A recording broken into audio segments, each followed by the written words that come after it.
They roll in like a moving tree line. BMPs hanging back, MTLBs playing delivery van for infantry, T-72s skulking behind berms with their cope cage hats on, and somewhere past the hedgerow, a Swedish gun truck drops a steel spade, inhales, and vanishes into recoil. The first boom is a cough, the next is a verdict. Before the third echo dies, the cab's already in gear and the road dust is swallowing the tyre tracks. 30 seconds to fire, 30 to fade. The only trace that remains is up in the clouds, arcing toward a set of map grids that just became a very bad address. That is Archer, the Swedish self-loading shoot-and-scoot howitzer. And in the autumn of 2025, it's hunting Russian armor the way a fox hunts geese.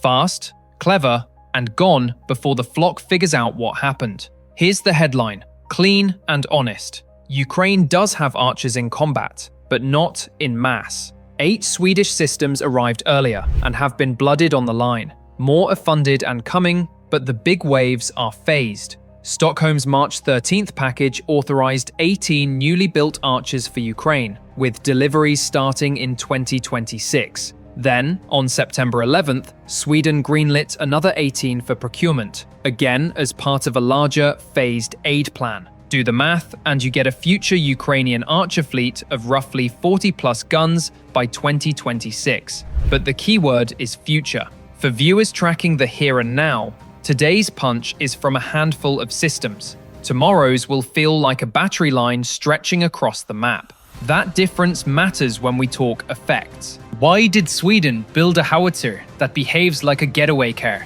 Geography and neighbours. Sweden's forests cut sightlines into slivers, its lakes channel movement onto roads, and its nearest big power is the one that keeps testing borders. BAE Systems Bofors answered that problem with automation. Archer's autoloader and onboard fire control means the crew fights from inside armour, not from under a tarp with ammo crates. The magazines carry 21 155mm rounds and modular charges. Rate of fire spikes to 9 per minute, and the gun can perform MRSI, multiple round simultaneous impact, so 4 to 6 shells land together like a meteor shower that checked a calendar. The doctrine is the point. Pop up, punish, and peel out before counter-battery radars can draw a line back to your muzzle flash. On a front where drones see everything, that's not a party trick, it's survival. Ammunition is where the story gets mean. Start with Excalibur, the GPS-guided round that turns a 155 into a sniper rifle. From an L52 barrel like Archer's, Excalibur pushes to roughly 50 kilometers and lands within meters. That reach lets Ukrainian gunners snip at command vans, ammo trucks, and bridges without driving closer than they have to. But 2024 to 2025 also taught a hard lesson. Russian electronic warfare can ravage GPS-aided trajectories. The United States sharply curtailed Excalibur shipments after Ukrainian units watched accuracy collapse under jamming, forcing crews to reserve the round for the rare moment the sky is quiet or the EW picture is favourable. Archer can fling Excalibur beautifully. The battlefield decides whether you should. Now meet Bonus, the Swedish-French smart top-attack shell that ignores GPS arguments and hunts by physics. Fired like a normal 155mm round, it opens mid-air and drops 2 sensor-fused sub-munitions that spin, scan, and choose a target silhouette. When they like what they see, a tank turret roof, an IFE deck, they form explosively forged penetrators and strike from above, where armor is thin and bad days are born. Because Bonus searches with its own sensors and altimeter, smoke and jamming barely dent its confidence. This is the round that makes tankers glance up at empty sky. Range out of an L52 barrel is on the order of the mid-30s in kilometers. Footprint per shot is a small stadium. And the hit probability is brutal against vehicles that insist on having tank-shaped tops. But if you're counting shells like a quartermaster, and in 2025 everyone is, there's a dose of reality. Speciality rounds are precious. Sweden's June contract to restock Bonus for its own forces came in around 600 million Swedish kroner. Industry and open sources don't publish exact per round prices, but that figure tells you these are not every trench, everyday munitions. Ukraine uses Bonus where it pays. A cluster of armor under trees, a self-propelled gun that's been cleverly tucked behind a barn, a column forced to halt near a choke point. Excalibur is even pricier on paper, historically around the low six figures per round before wartime pressures. The result is a playbook where dumb HE handles harassment and suppression. Smart rounds handle deletions. It's not Hollywood, it's economics with blast effects. If this all sounds abstract, roll tape. In 2024, Ukraine's 45th Artillery Brigade showcased Archer in counter-battery duels. Clean, one-shot work against Russian Msta S and D-20 guns after drone spotters found camouflaged positions. That's not bragging, it's the method. Find, compute, fire, vanish. Let the drone confirm the black crater where a gun used to be. The same tempo that makes Archer maddening for tanks also makes it a nightmare for enemy artillery that once counted on outranging towed guns and slow self-propelled pieces. So why, you ask, aren't we seeing a river of burning turrets in every nightly update the way we did in 2022? Two reasons: timelines and targets. First, timelines. The bulk of new Archers are contracted and queued, with deliveries deliberately staggered. The March 2025 tranche explicitly starts in 2026. The September 2025 tranche adds more tubes to the same pipeline. In other words, today's effect is the spear tip of a larger 2026 picture. Second, targets. After a bloody summer, Russia has leaned away from armor-heavy pushes and toward infantry-forward assaults, dispersed movement, and light vehicle swarms. When the enemy swaps tanks for foot mobiles and motorcycles, your top attack highlight reel slows down even if your gun hasn't lost a step. That's a shrinking target pool, not diminishing lethality.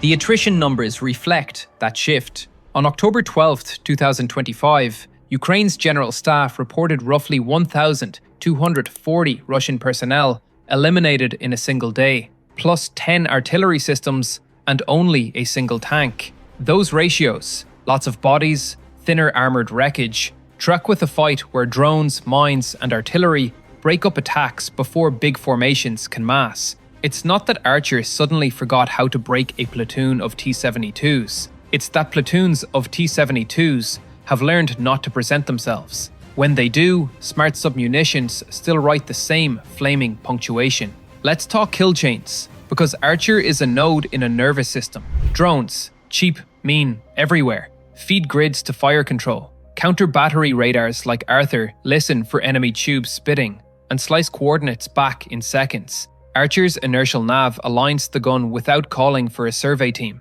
The autoloader feeds rounds according to fuse plan, and MRSI compresses terror into a 5-second window where moving anywhere feels like moving exactly into the next impact. Then it's handbrake, spade up, off the line.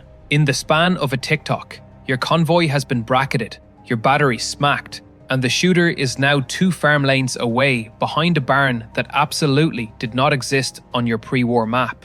Does Russia just take it? Not anymore. After catastrophic armoured losses in prior years, Russian units adapted.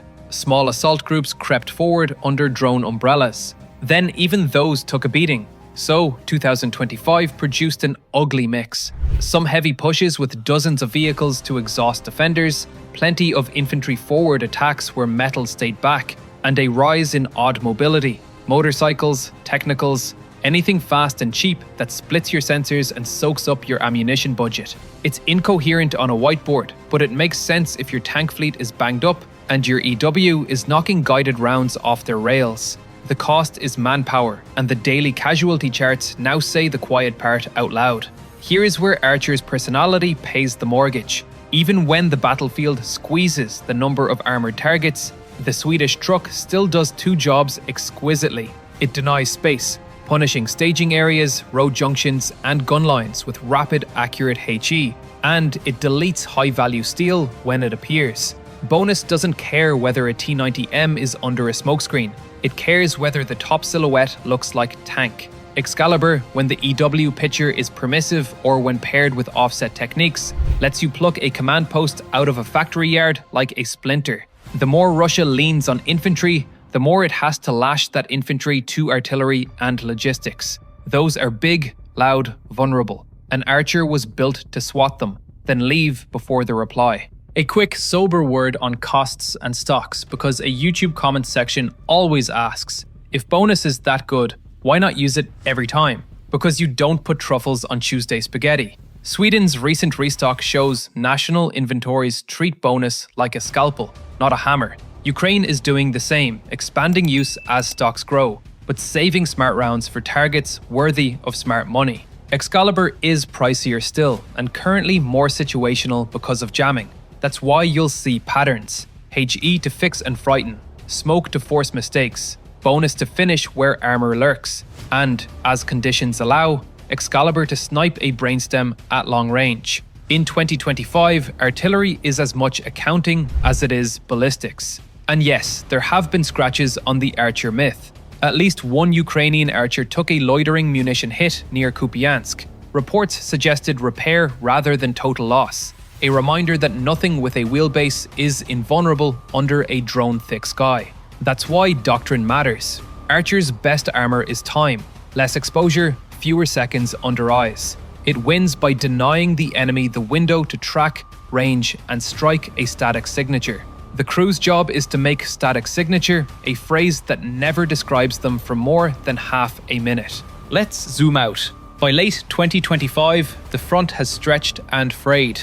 Ukrainian brigades are husbanding shells, swapping positions more, and living under quadcopter halos that make every coffee break a calculated risk. Archer fits this moment because it automates away the dumb dangers. Nobody's manhandling charges under a hovering FPV. Nobody's standing beside the breach while counter-battery radars count backwards. Nobody's waiting for a survey truck to bless a grid. You climb in, you fight, you leave. That's not just crew safety, it's tempo. And tempo is a weapon. For the audience that loves visuals, a programming note for the editors. This is the episode where we show a quick graphic that separates current effect from future scale. On screen, a 2025 bar with 8 operational Ukrainian archers. An arrow labelled Deliveries Start 2026, then a 2026 bar rising toward roughly 44 total systems as the 2 Swedish packages fill out. Next graphic, Autumn 2025 daily loss snapshot.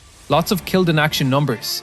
Fewer tanks, because doctrine, not because Archer forgot how to hunt. It's a simple way to answer the comments that confuse fewer tank kills with weaker systems. The targets changed, the killing did not. There's also a joke hiding in the name that Swedish engineers surely allowed themselves. A medieval archer kills knights by striking where plate is weakest, over the shoulder, through the visor. The modern archer kills tanks from above, past the era bricks and the welded cages. History doesn't repeat, it reloads. And if you're keeping count of quips, here's another. Archer can fire, scoot, and settle before most microwaves finish a plate of meatballs. If that image offends someone in Karlskoga, may the gods of hydraulics forgive me. Strategically, the implications are bigger than one gun. The more Ukraine folds Archer into a kill web with drones, radars, and secure comms, the more it can turn roads into conditional spaces. Open if you're fast, deadly if you're slow. Russia's response, more infantry, more dispersion, more EW, keeps pressure on defenders, but concedes something armor was built to take: momentum. Tanks still matter in cities and hedgerows. They just matter on a tighter leash, under a smarter sky, and with an understanding that the roof is no longer a sanctuary. The massed armored thrust isn't dead, it's gated by weather patterns of fire. Archer helps make the weather. Looking into 2026, Sweden's phased deliveries aim to scale the weather. 18 archers funded in March with a clear starts in 2026 note, plus 18 more greenlit in September, push Ukraine toward an artillery fleet that can rotate, rest, and sustain fire without running crews into the ground. If European shell production continues to climb, and if stocks of smart munitions deepen, the result is a steady boil instead of episodic bursts, a rhythm that punishes mass and rewards dispersion. Russia's answer will be more EW, more decoys, and more attempts to bait fire with expendable vehicles. But an automated gun with smart rounds and a taste for MRSI doesn't scare easily. It just changes the question. How many minutes do you think you own on this road?